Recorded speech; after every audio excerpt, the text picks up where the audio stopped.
Isso. São os 6 e pouco de aposentadoria, mais os 20 que a minha mulher recebia, que passou para 30, mas ela não recebeu nenhum de 30 porque morreu antes. Uhum. Mais ou menos, então, 26 mil, é isso? Não, pode dar 30 mil. 30 mas mil reais tem mensais. mais porque tem doação para meus filhos. Uhum. Porque eu não tenho... Não, mas o senhor, pessoalmente, só quero saber isso. Eu poderia chegar a quanto? 50 mil? Tá, 50 mil reais mensais. Eu não sei, eu tô tentando chutar aqui, doutor.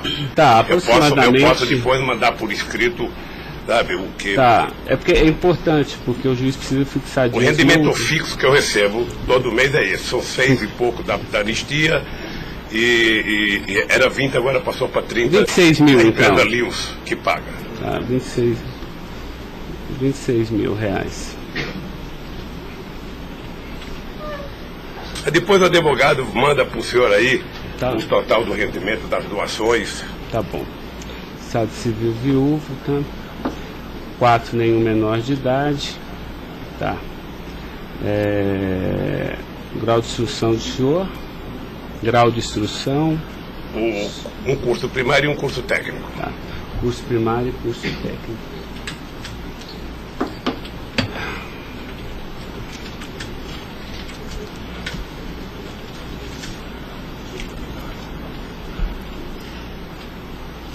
Me dê uma caneta aí, Caio, por favor.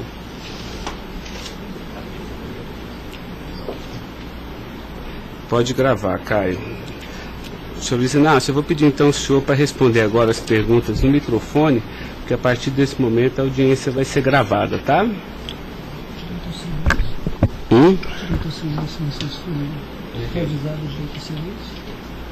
Eu vou avisar ele agora. Vou falar da acusação e vou avisar. Tá? Tá pronto, Caio? Tá. Senhor Luiz Inácio, esse momento é o momento do seu interrogatório, tá?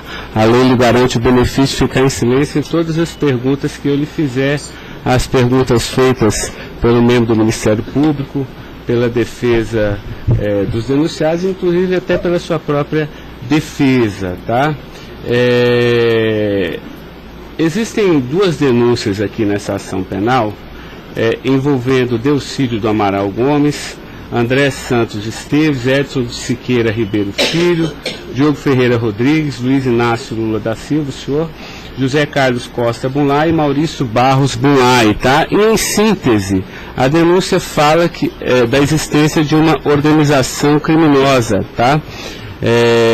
Pelo menos do dia 1º de fevereiro de 2015 até 20 de novembro de 2015. E a denúncia narra que todos esses denunciados teriam se esforçado para evitar ou para menos modular e conseguiram retardar a celebração de um acordo de colaboração premiada entre o Ministério Público Federal e Nestor Severo, tá? Depois a denúncia narra que um crime de patrocínio infiel, tá? Cometido pelos denunciados também, e de exploração de prestígio, tá? Bom, o senhor tem conhecimento desses fatos, tá? Né? Tenho. Eu lhe pergunto, esses fatos que são descritos na denúncia são verdadeiros, falsos? Eu queria que o senhor fizesse uma explanação cronológica do que aconteceu e envolvendo a sua pessoa. Os dados são falsos. Eu queria aproveitar a oportunidade, doutor Ricardo, para dizer ao senhor que eu faço política desde os 23 anos de idade. Comecei em 1968 pelo movimento sindical. Depois fizemos as greves mais importantes desse país, depois do regime militar. Depois resolvemos que o sindicato já era muito limitado para a luta democrática desse país, resolvemos criar um partido político. Participei da criação do mais importante partido político de esquerda da América Latina, partido que fez a maior política de inclusão social na história desse país, partido que fez a maior política de combate à corrupção na história desse país. Se nós analisarmos o que aconteceu de 2003 até dezembro de 2014, a gente vai perceber que o Ministério Público, a Polícia Federal, a Controladoria Geral da República nunca tiveram, e a Controladoria nunca tiveram tanto apoio e tantas mudanças legislativas para melhorar a eficácia do combate à corrupção como nós fizemos. E há mais ou menos 3 anos, doutor, eu tenho sido vítima de eu diria quase que de um massacre. Ou seja, eu acho que todos aqui têm dimensão do que é um cidadão que foi presidente da República, que foi considerado o mais importante presidente da história desse país, que saiu com 87% de aprovação de bom e ódio, que fez com que o Brasil fosse respeitado no mundo inteiro e virasse protagonista internacional. De repente é pego de surpresa por manchete de jornais, por notícias na televisão, todo dia, todo santo dia, no café da manhã, no almoço e na janta, alguém insinuando, tal empresário vai prestar uma delação e vai acusar o Lula. Tal deputado vai prestar uma delação e vai acusar o Lula. Agora vão prender fulano, agora vão pegar o Lula. Agora vão pegar fulano e vai prender o Lula. Prender o Odebrecht, vai delatar o Lula. Prender o Aoeste, vai delatar o Lula. Prender o Mulay, vai delatar o Lula. Prender o Delcídio, vai delatar o Lula. Prender o Papa, vai delatar o Lula. Eu esperando pacientemente. Por isso eu estou muito, muito orgulhoso e prazeroso de estar aqui para poder, na frente de um juiz imparcial, contar a versão desse fato. Primeiro, me ofende profundamente a insinuação de que o PT é uma organização criminosa. Me ofende profundamente, porque é o mais importante partido criado nesse país, criado pelos trabalhadores, dirigido pelos trabalhadores, e que fez nesse país o que ninguém nunca fez. E combater a corrupção não é virtude, é uma obrigação moral e ética. E isso eu aprendi com uma mulher que nasceu e morreu analfabeta. Segundo, esse partido conseguiu fazer com que as instituições fossem fortalecidas. O Ministério Público tinha um apelido de engavetador. No meu governo, pela minha vocação sindical, eu fazia questão de fortalecer a corporação e indicar o representado pela instituição. A Polícia Federal, quantos processos eram engavetados, quantas pastas sumiram nesse país. No meu governo, a Polícia Federal tinha que fiscalizar, tinha que investigar, teve dinheiro para investimento em inteligência e os delegados sabem como é que eles foram valorizados. E eu dizia, só tem um jeito de ninguém ser pego nesse país, é ser honesto, é não fazer nada errado. Pois bem, a Controladoria Geral da República não existia. Era uma peça de ficção quando eu cheguei no governo. Eu coloquei primeiro o ministro Valdir Pires, ex-governador da Bahia, depois eu coloquei um juiz, o nosso amigo Jorge Arge, que quem conhece sabe que não brinca em serviço. E ele sabe que a ordem que ele recebeu é o seguinte, olha, tem que controlar e tem que fazer com que as pessoas saibam que honestidade não é mérito, é obrigação. Pois bem, e agora eu estou nessa... Só sabe o que é levantar todo dia, sabe, achando que a imprensa está na porta de casa porque eu vou ser preso? Ah, porque não sei quem delatou Lula vai ser preso, porque não sei quem delatou Lula vai ser preso. E eu tenho dito, eu duvido, antes, durante e depois, os que estão presos e os que vão ser presos, que tenha um empresário ou um político que tenha coragem de dizer que um dia me deu R$10, ou que tenha coragem de dizer que um dia o Lula pediu 5 centavos para ele. Eu não faço isso porque sou melhor do que os outros, não. Eu faço isso porque quem chegou à presidência da República como eu cheguei, depois de perder 3 eleições, não tinha o direito de errar. Fiquei 8 anos no meu mandato, doutor, 8 anos, sem ir num jantar, sem ir num aniversário, sem ir num casamento, exatamente para não dar pretexto de aparecer aqueles que vão tomar uma champanhe e vêm pedir um favor.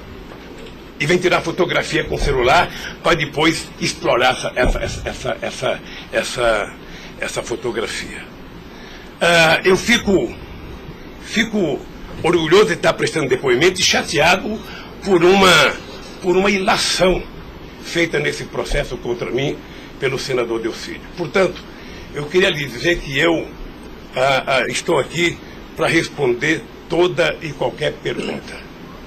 Se tem um brasileiro nesse momento que quer a verdade e deseja a verdade nesse país, sou eu.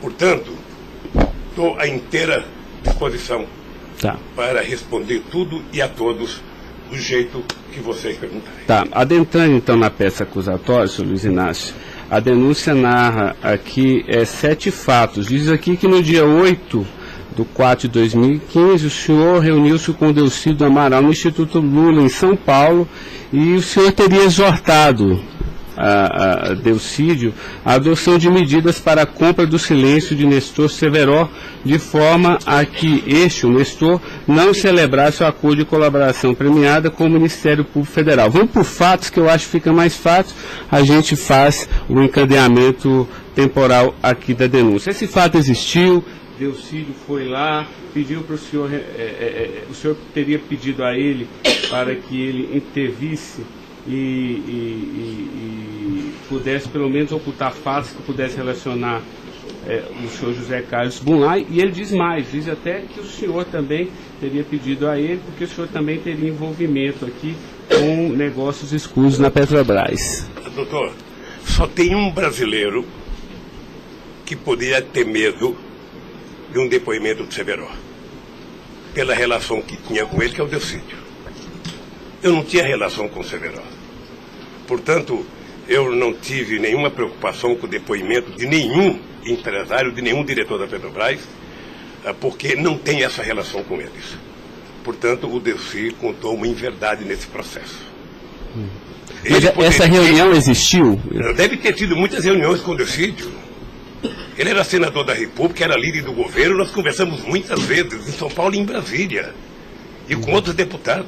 Lá no Instituto Lula. Várias vezes o Delcídio esteve lá. Várias vezes. Ok. Eu iria perguntar por fatos aqui, mas assim, pelo que o senhor está falando, senhor, ele teve lá, o senhor admite que conversou com ele, mas não houve essa conversa para adoção de medidas, o senhor teria pedido para ele, porque o senhor, José Carlos Bunlai é amigo do senhor. Doutor Ricardo, deixa eu dizer uma coisa.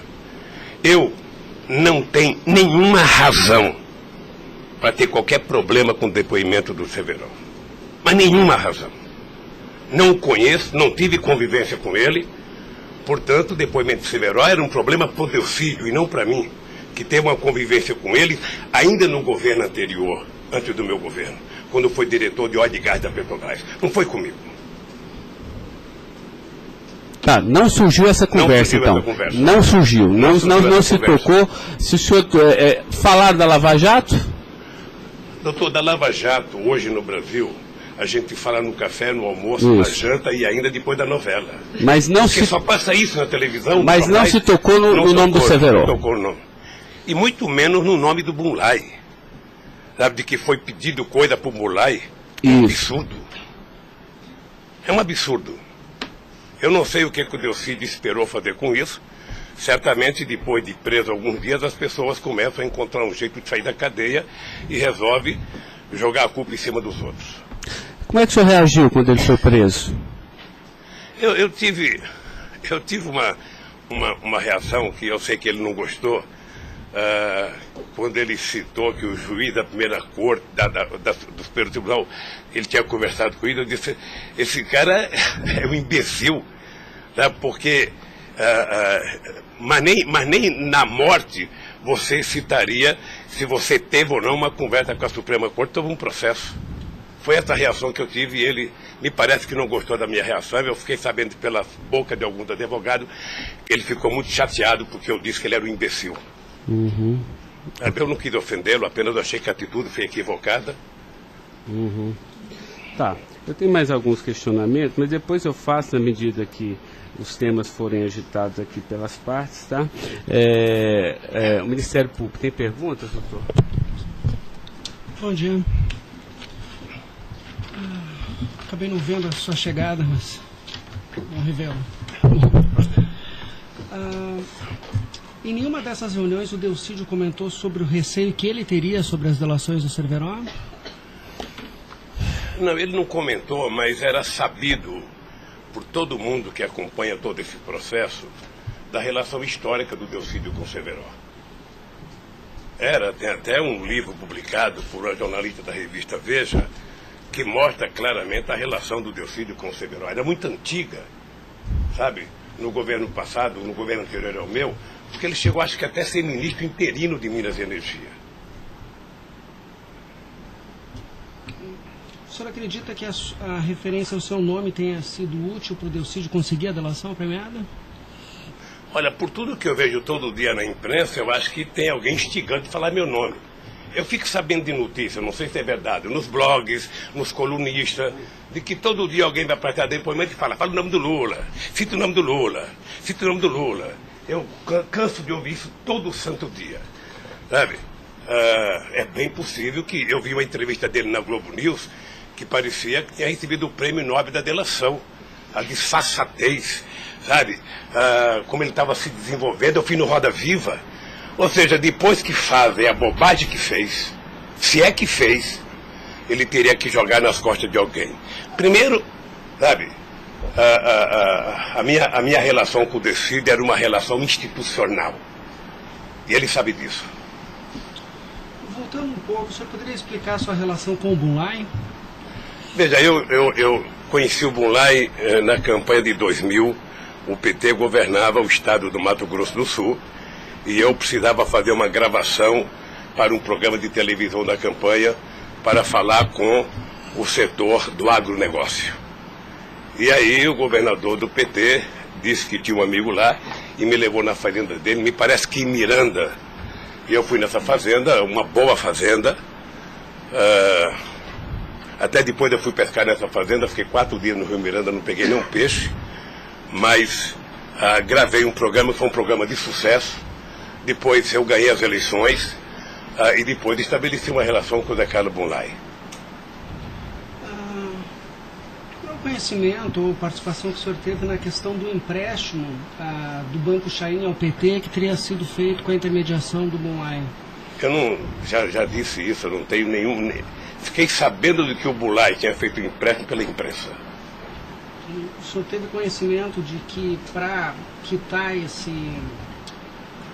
empréstimo houve a contratação pela Petrobras da empresa Chain Engenharia na questão Fiquei da sabendo também pela imprensa e me parece que numa pergunta que o Ministério Público já me fez. Após esses fatos, sobre a saída do Cerveró do posto da diretoria da Petrobras, há uma informação na denúncia relativa a divisões de indicações por partido de diretorias na Petrobras. A diretoria de abastecimento seria normalmente indicada pelo PP, diretoria de serviços pelo PT, diretoria nacional pelo PMDB. O senhor tem conhecimento disso? Veja, deixa, doutor Ivan, dizer uma coisa que me parece que está virando costumeiro isso no depoimento, que é a falta de compreensão do que significa um governo de coalizão em qualquer parte do mundo. E parece que tem pessoas com dificuldade de compreender isso. Aliás, no depoimento do presidente Fernando Henrique Cardoso, ele foi muito bem ao explicar o que é um governo de coalizão. Quando você ganha uma eleição, um regime presidencialista de coalizão, você tem que montar o governo. Você precisa construir uma maioria no Congresso Nacional para você poder montar o governo. E você não monta a maioria com quem você quer. Porque se você pudesse, você pegaria só suplente que não foi eleito. Mas como o suplente não vota, você tem que fazer o acordo com quem é eleito, com quem tem mandato. E obviamente que você pode fazer um acordo programático, e nesse acordo programático você pode fazer um acordo de participação no governo. Então, os partidos que compõem a base do governo participam do governo, indicam ministros, indicam cargos. Todas as pessoas indicadas são pessoas com mais de 30 anos da Petrobras. Eu já disse no depoimento, sabe, que vocês vão ter que ouvir muita gente, o Conselho Fiscal da Petrobras, o Conselho de Administração da Petrobras, sabe, para saber se havia denúncia de corrupção, porque quando nós indicamos as pessoas e quando os partidos indicam, ou seja, se aparecer alguma denúncia de corrupção e aparecer no GSI, essa pessoa não é indicada. Porque qual é o critério? O partido tem um ministro, o partido tem uma bancada. Essa bancada conversa com o ministro. Se indicar um nome qualquer, esse nome vai para a Casa Civil, da Casa Civil passa para o GSI, que é o Gabinete Institucional, faz um levantamento, eu não sei aonde, sabe? E se não tiver nenhuma denúncia, essa pessoa é mandada para o Conselho de Administração e o Conselho de Administração indica. Não é o presidente da República que indica, é o Conselho de Administração. É assim que funciona em qualquer lugar do mundo. Ex-presidente, mas só uma questão relativa a isso. Existe um vídeo no YouTube em que o senhor está inaugurando uma plataforma que o senhor realmente fala que no seu governo a Petrobras se tornou mais transparente e que o senhor participava mais das decisões da Petrobras. É de uma plataforma em Angra dos Reis, isso foi em 2010. Então, deixa, doutor. Aí eu estou lhe perguntando para o senhor explicar. O senhor se lembra desse discurso? Eu sei que é muita coisa, mas eu estou até com vídeo aqui e eu queria lhe perguntar isso. Senão a gente pode até passar. É que a imprensa dizia que eu vivia fazendo assembleia. Eu fui o presidente que certamente mais visitei a Petrobras. Eu fui o presidente que decidi no governo e com a Petrobras de que era importante que a gente recuperasse o poder de construção de plataforma da Petrobras para a gente não importar da Coreia ou da China, que era preciso criar uma indústria petrolífera forte no Brasil. Por isso é que nós aprovamos a Lei de Conteúdo Nacional. 65% de tudo que fosse construído de plataforma sonda teria que ser feita no Brasil, para a gente ter uma política industrial, para a gente definir uma política de engenharia, de ciência e tecnologia, porque o Brasil é um país grande, o Brasil não pode ser um serviçal, o país não é uma republiqueta. Este país poderia produzir e atender toda a América Latina e atender toda a África que margeia o rio chamado Atlântico. Lamentavelmente. Não, mas a pergunta é o seguinte, é porque o senhor falou que realmente no seu governo se participava, o senhor participava mais das decisões. Eu não participava, deixa eu mais falar. das decisões. Se o senhor quiser, a gente pode até ter um vídeo, e eu trouxe aqui aí para o senhor explicar. E Delcy também havia falado isso, que depois do mensalão, o governo federal, a presidência da República, participava mais na Petrobras. Isso ele falou. Deixa eu lhe falar uma coisa, o papel do governo, o governo participa na Petrobras através do Conselho da Petrobras. O Conselho da Petrobras tem vários ministros, tinha ministra de Minas e Energia. Tá? Eu, durante todo o tempo da Petrobras, eu só participei de uma reunião de definição da política estratégica da Petrobras. A discussão de investimento para os próximos 20 anos. Se a gente ia recuperar a indústria naval, se a gente ia recuperar a indústria de sonda, de plataforma, se a gente ia discutir, sabe, exportar, se a gente ia fazer a lei de partilha, se a gente ia fazer com que o petróleo voltasse a ser do povo brasileiro, como nós conseguimos fazer. Nessas decisões estratégicas eu participei de uma reunião. Tá, mas de cargo então não. De cargo não. Porque tem o Fernando Soares que fala que o senhor realmente definia também essas questões. Não definia cargo. Quando havia briga no PMDB, ou quem decidia, se não se decidir, era o senhor que realmente... Deixa eu lhe dizer uma coisa para o senhor. O presidente não indica cargo na Petrobras. O presidente recomenda ao Conselho da Petrobras a indicação de tal pessoa indicada por tal partido político a partir da capacidade técnica das pessoas. É assim que funcionava no governo anterior, é assim que funcionava certamente no governo militar, é assim que deve funcionar hoje. É assim que deve funcionar hoje. Porque a Petrobras é uma empresa de engenharia muito poderosa e você não pode ficar colocando gente que não tem expertise para fazer determinadas coisas. Tá. Mas a expressão foi essa aqui, eu anotei. A gente sabe o que acontece lá dentro. O que o senhor quer rever o discurso? Eu não preciso rever, não. Tá. Assim, porque isso me chamou a atenção. A gente sabe, quer dizer, antigamente era uma caixa preta, foi esse o contexto. E agora a gente sabe o que acontece lá dentro. Quais foram os mecanismos que o senhor tomou, então, para que a Petrobras realmente ficasse mais transparente? A fazer com que o Conselho acompanhasse mais as decisões. Porque como a Petrobras é muito grande, entre uma decisão do Conselho da Petrobras, uma aprovação da diretoria e os acontecimentos nas engenharias da Petrobras, são milhares de pessoas que participam daquilo. É por isso que um dia um presidente chegou a falar que ele é uma caixa preta que ninguém sabe. Então vamos tentar saber, sabe? Fazendo com que as coisas funcionem mais democraticamente. Por exemplo, quando nós descobrimos o pré-sal, nós tivemos uma decisão estratégica do que fazer com o petróleo. O petróleo não é das empresas estrangeiras que vêm aqui comprar gás e óleo, não. O petróleo é nosso. Então eles vão ter que pagar para o governo. É por isso que nós aprovamos 75% do ROT para a educação. É por isso que nós aprovamos a partilha, que é o que incomodou muita gente no mundo, o que incomodou as grandes petroleiras. É esse país que tinha complexo de vira-lata, virar dono do seu nariz. Okay. Eu sei que isso incomodou muita gente. Incomodou muita gente no mundo inteiro. Sabe, e agora estão tentando desmontar. Porque um país que não se respeita, um país que não tem soberania, um país que não tem empresas de porte extraordinário como a Petrobras e vende tudo, sabe, sinceramente, não é um país. Ok. Doutor Ivan, só porque o senhor tocou no tema, eu quis aproveitar, tá? Mas pode continuar, pode prosseguir. A pergunta é relativa à diretoria internacional, que ela foi ocupada pelo Cerveró e depois pelo Zelada. Ambos foram indicações do PMDB ou o Cerveró foi indicação do PT e o Zelada... Não, eu já tive a oportunidade de dizer isso. Isso foi indicação do PMDB. Ambos? Não sei se de todo o PMDB ou da bancada do PMDB de Minas Gerais, que foi indicado o Zelada para diretor internacional da Petrobras. O critério é o mesmo. O Zelada foi indicado, passa na Casa Civil, passa no GSI e é mandado ao Conselho da Petrobras, que decide. Não, perfeito. Mas e o Cerveró? Ele tinha sido indicado anteriormente pelo PT ou pelo PMDB? Pelo PMDB pelo também. PMDB. Eu acho, eu falo quase com certeza absoluta pelo PMDB. É o que diz a... Eu falo quase que com certeza absoluta. A pergunta é o seguinte, com a troca pelo Zelada, a saída do Cerveró desse posto de diretoria, ele acabou sendo indicado para a BR Distribuidora.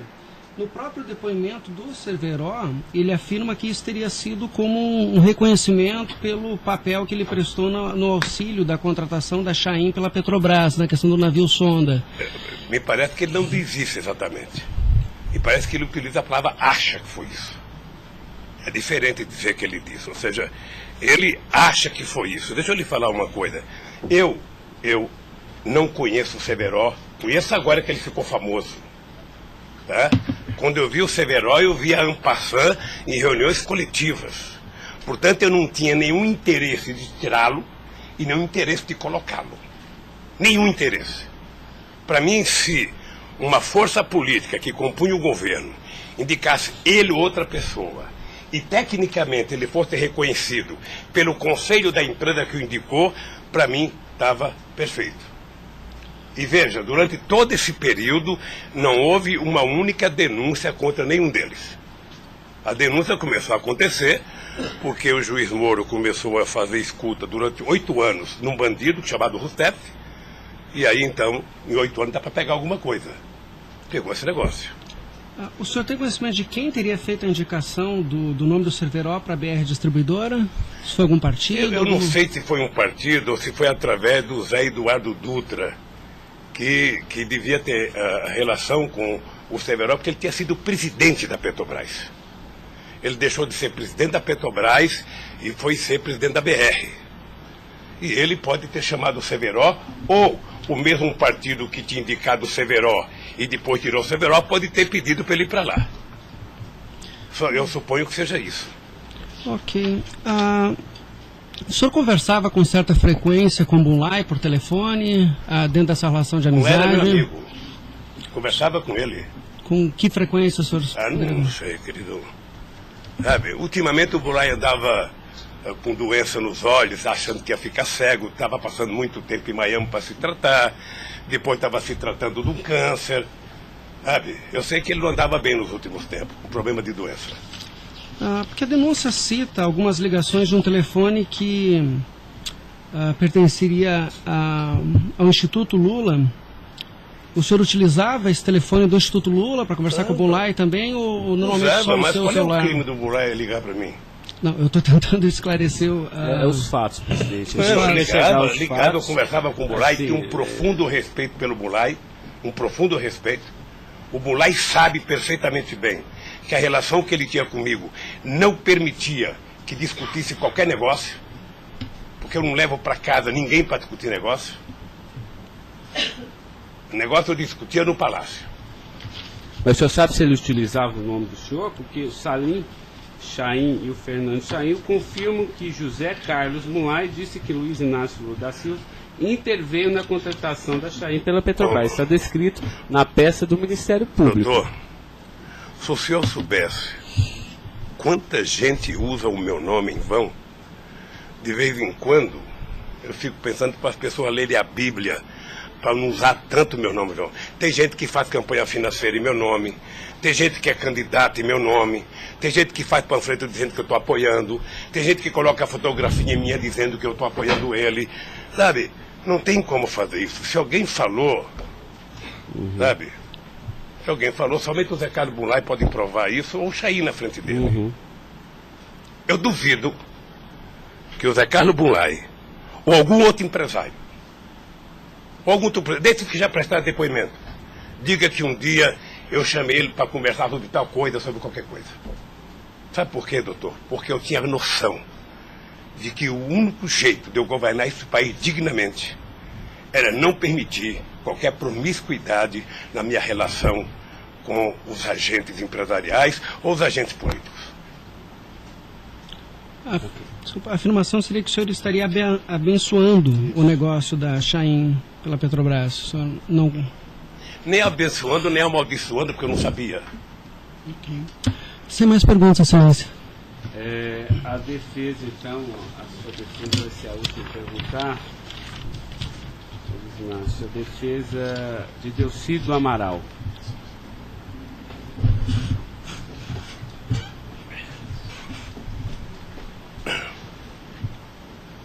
O doutor alguém vai ter que sair para ele perguntar, tá? Da mesa para que...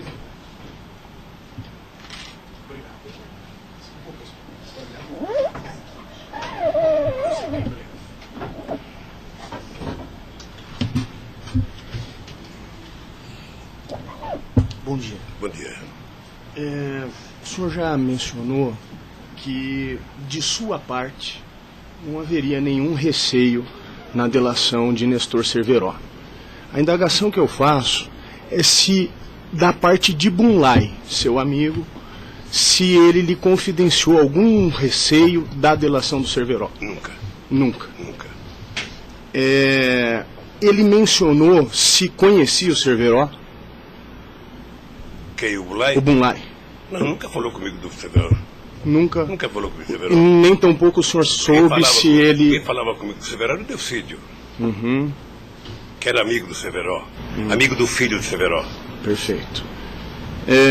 O senhor tem conhecimento se a delação do Nestor Cerveró foi utilizada como um dos fundamentos para a condenação do senhor Bunlai? Não tenho. Não tem conhecimento. Não tenho. Tá certo. Eram só essas as indagações. Excelência, muito obrigado. Obrigado, senhor ex-presidente. A defesa de André Esteves tem questionamentos? Não tem? A defesa de Edson Siqueira Ribeiro Filho.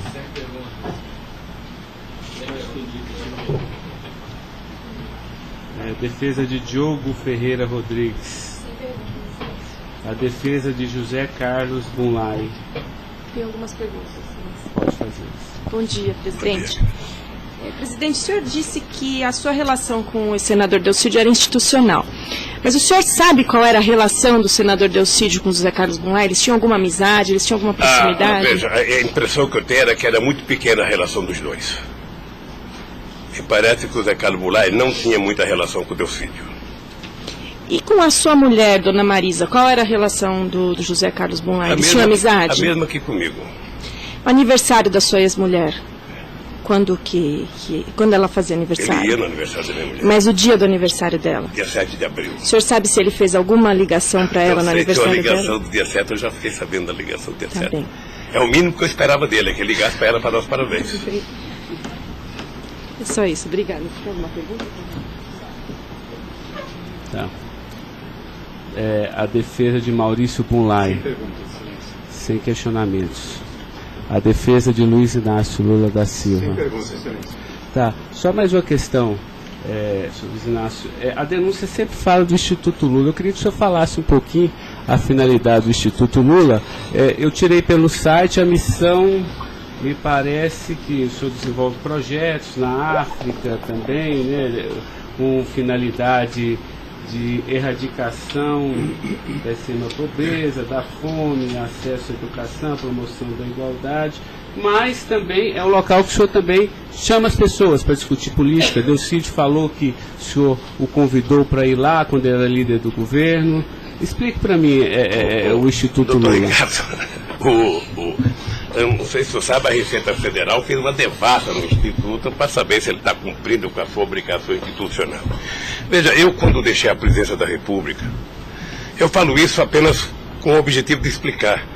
Muita gente pode achar que eu sou arrogante ou sou petulante. O doutor Ivan, no primeiro depoimento, eu disse isso para ele. Mas isso é crime, viu? Quando eu deixei a presidência da República, por conta do povo brasileiro, eu tinha sido o presidente, quase que o presidente mais importante do mundo nos 10 primeiros anos do século XXI. Este país virou protagonista internacional. Este país passou a participar do G8, coisa que nunca participava. Este país ajudou a construir o G20. Este país participava do BRICS com muita importância. Esse país participava do IBAS entre Brasil, África do Sul e Índia. Esse Brasil criou a Unasul, criou a CELAC, onde pela primeira vez a gente fazia uma reunião da América Latina sem participação dos Estados americanos. Esse país não deixou a ALCA entrar aqui. Esse país consultou o Conselho Nacional de Defesa para se contrapor à 4ª Frota Americana, depois que nós conseguimos o pré-sal, que eles reinauguraram a 4ª Frota. Nós criamos o Conselho de Defesa. Então, nós fizemos a maior política de inclusão social da história desse país. 36 milhões de pessoas saíram da extrema pobreza e 40 milhões ascenderam à classe média. Isso é uma Argentina, isso é uma Colômbia. A bancarização do povo pobre foi com 70 milhões de pessoas entraram no sistema financeiro. É uma Colômbia e uma Argentina junto. Tudo isso em 12 anos. Olha, eu saí da presidência e eu queria fazer com que a América Latina e a África adotassem as políticas públicas que nós adotamos no Brasil. O programa Luz para Todos. O programa PA, que era a compra de alimento para o pequeno produtor. O Minha Casa Minha Vida. O Bolsa Família. O aumento do salário mínimo. Durante 12 anos, todos os funcionários públicos tiveram aumento nesse país. Houve reajuste de carreira, houve aumento do salário mínimo. Aumentamos as exportações, aumentamos o mercado interno, numa demonstração de que o pobre não era problema. O pobre era a solução. Eu gostava de ir para a África para dizer para os presidentes. Uma vez até fiquei com medo de Angola. Porque eu, depois da minha palestra, eu me dei conta da quantidade de general que tinha lá dentro. E eu falei o seguinte, é preciso diminuir o dinheiro das Forças Armadas e colocar dinheiro para os pobres. Porque o pobre não entra no orçamento. O Poder Judiciário entra, quer ter poder de pressão. Os sindicatos organizados entram. Sabe? Todo mundo entra, o pobre não entra. O pobre está lá, desgraçado, abandonado, ninguém olha por ele. Agora, coloque ele no orçamento. Deixa ele começar a ir no shopping. Deixa ele começar a comprar carne, comprar iogurte, comprar meia, comprar sapato. Nesse país ficava incomodado porque pobre comprava dentadura com o dinheiro que a gente dava do Bolsa Família. E eu queria ensinar isso. Eu queria ensinar as pessoas a compreenderem que o pobre no Brasil e no mundo seria a solução se a gente desse a ele o mínimo necessário. Foi por isso que eu não quis criar uma ONG. Criei um instituto para poder viajar o mundo tentando mostrar o exemplo do que esse país fez em tão pouco tempo. Mas o que Delcídio, porque ele disse aqui que algumas vezes o senhor chamou ele lá. Em que ele se encaixa aí? É que eu não sabia, doutor. Porque assim, realmente eu entendi, a política está de acordo com o estatuto aqui do Instituto Lula, mas assim, por que o senhor chamou ele lá? Ele falou assim, muitas vezes o presidente Lula, e de vez em quando eu ia com cortesia também. Deixa eu lhe falar, ele foi muitas vezes conversar comigo, ele era líder do governo, como outros senadores foram conversar comigo. Cada vez que o Delcídio ia no hospital, filho libanês, fazer um check-up ou uma consulta, ele falava, presidente, eu estou aqui no Síria, posso passar aí? Passa, meu filho. Mas o senhor não tratava dessas questões do Instituto? Discutia desde Flamengo a Vasco da Gama, Corinthians, Palmeiras, porque quando duas pessoas se encontram, conversa-se tudo. Mas não era política institucional do Instituto, isso que eu estou perguntando. Não era política institucional do Instituto, é que eu talvez tenha cometido o erro, sabe, que eu deveria ter alugado uma sede do lado. E quando eu discuti esse instituto, ficava numa cadeira, quando eu discutia outra coisa, mudava para outra cadeira. Eu achei desnecessário. Eu achei que a civilização não exigiria essa burocracia toda, porque isso é uma coisa de burocracia. Eu sou o mesmo ser humano, eu sou presidente de honra do PT, eu sou ex-presidente da República, eu era presidente de honra do Instituto. Eu não decidi as coisas pelo Instituto. O Instituto é uma diretoria. Eu apenas estava lá, eu era a figurinha carimbada do Instituto. Era para ele fazer merchandising. Aqui o Lula. Vai conversar com o Bill Clinton, fala com o Lula. Vai conversar com o Tony Blair, fala com o Lula. Vai conversar com o Chirac, fala com o Lula. Vai conversar com o Angela Merkel, fala com o Lula. Sabe, eu tive o prazer, doutor Cláudio, de ser o ex-presidente da República, que em todas as viagens do mundo que eu fiz, depois de deixar a presidência, era recebido pelos presidentes. Esse era o status quo do Brasil. Hoje nós estamos numa situação em que o presidente não tem coragem na Bolívia. Então o país, que era um motivo de orgulho, virou um motivo da tristeza. Pela pequenez que esse país tomou dimensão nos últimos anos. Não, eu não estou emitindo nenhum juízo de valor, mas assim, o que eu quero saber é o seguinte: o senhor também chamava pessoas como o líder do Delcídio para conversar sobre outros assuntos. Chamava dirigente sindical, chamava gente do LGBT, chamava negro, chamava índio, chamava todo mundo. Isso. Ali, eu vou dizer uma coisa, sabe qual é o apelido do Instituto? Sabe? Não sei, nunca fui. Posto Ipiranga. Lamentavelmente é assim. Mas não é por causa do Instituto, é por causa do personagem. Sabe? Então todo mundo fala: tem problema em tal lugar? Posto Ipiranga. Tem problema em tal lugar? Posto Ipiranga. E sabe que eu tenho orgulho disso.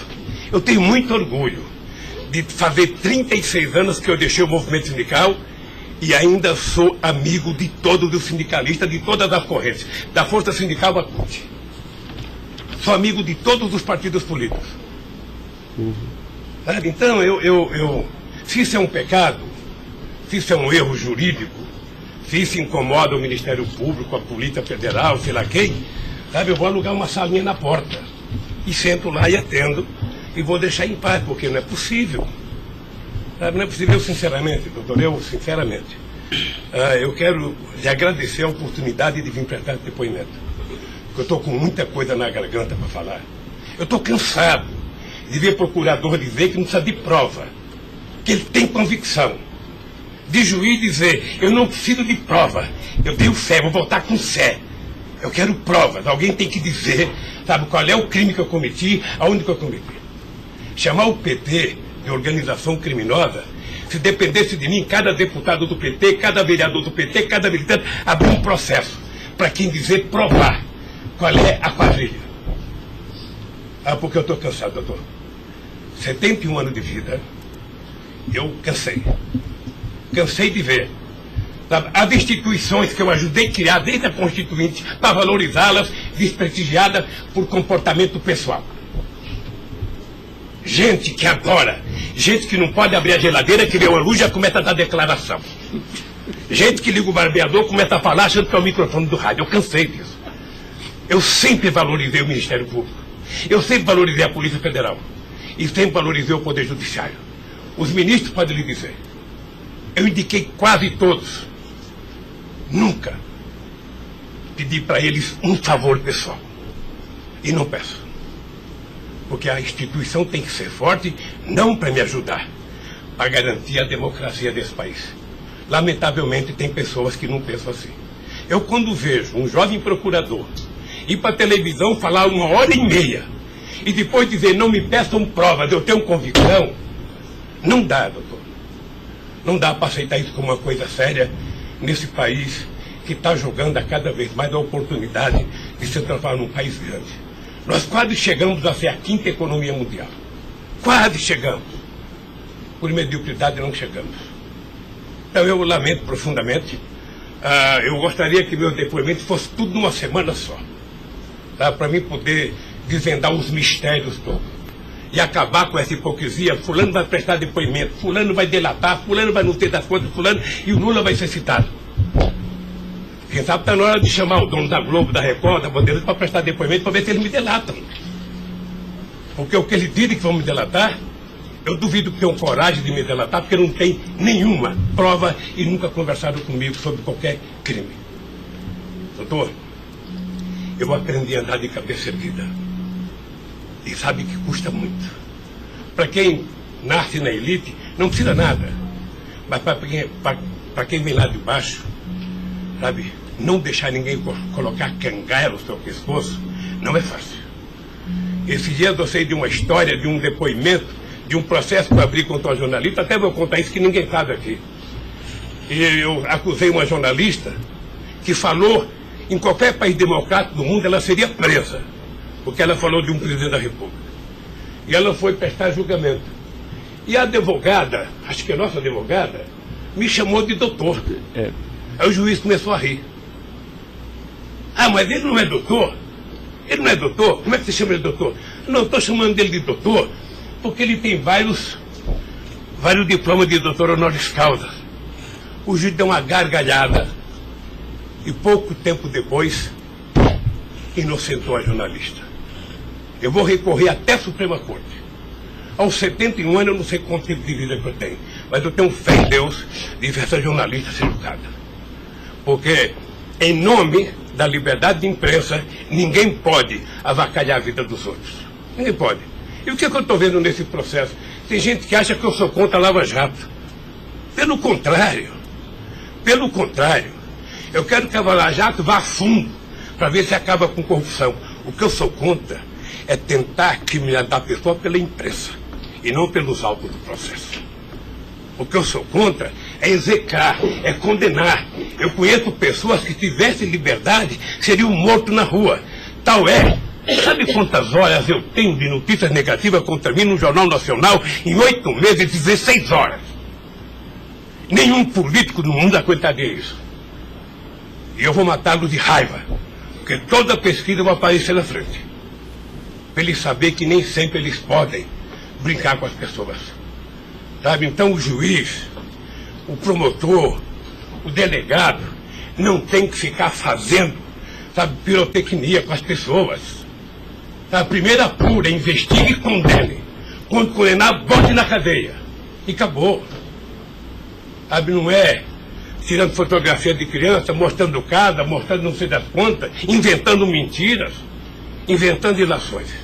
Então, eu quero lhe dizer que o senhor está diante de um homem que está disposto a prestar tantos quanto depoimentos for necessário. E quero que todo mundo saiba, se tem um brasileiro que quer a verdade nesse país, sou eu. E não me venham com mentiras ou com ilações. Porque um cidadão que nasce no Nordeste e não morre de fome até os 5 anos de idade, não tem medo de cara feia.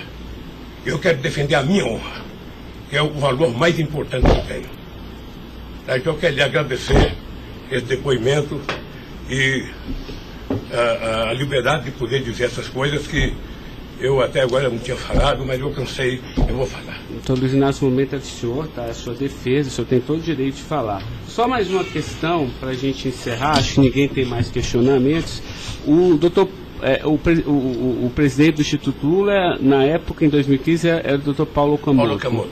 Ele não participava de nenhuma reunião, assim, com o senhor, às vezes, ou participava, ou era bem informal, como o senhor disse? Eu sou um pouco relaxado, sabe? Porque Delcídio disse aqui que as reuniões eram somente ele e o senhor, que as coisas era só... Não ficava ninguém na sala. É isso? O senhor confirma isso? Eu tenho pelo Delcídio, eu não vou levar muito a sério o que ele disse. Tá? Mas deixa eu falar, eu aqui, quando eu era presidente da República, eu brigava com a minha assessoria que achava que eu tinha que ter uma liturgia. A liturgia é importante, presidente. Você não pode andar no corredor abraçando as pessoas. A porta não pode ficar aberta, sabe? Então, no Instituto, sabe, tem hora que a conversa é pessoal, tem hora que entra 10 pessoas, 5 pessoas, 6 pessoas, 4 pessoas. Mas de total transparência, é isso que o senhor quer falar? Quando uma conversa sigilosa, eu faço uma conversa sigilosa, sabe? Ok. Tá bom. Agradeço a presença do senhor para esclarecer os fatos, tá? Ninguém tem mais questionamentos, então está encerrado a audiência. Na fase do 400...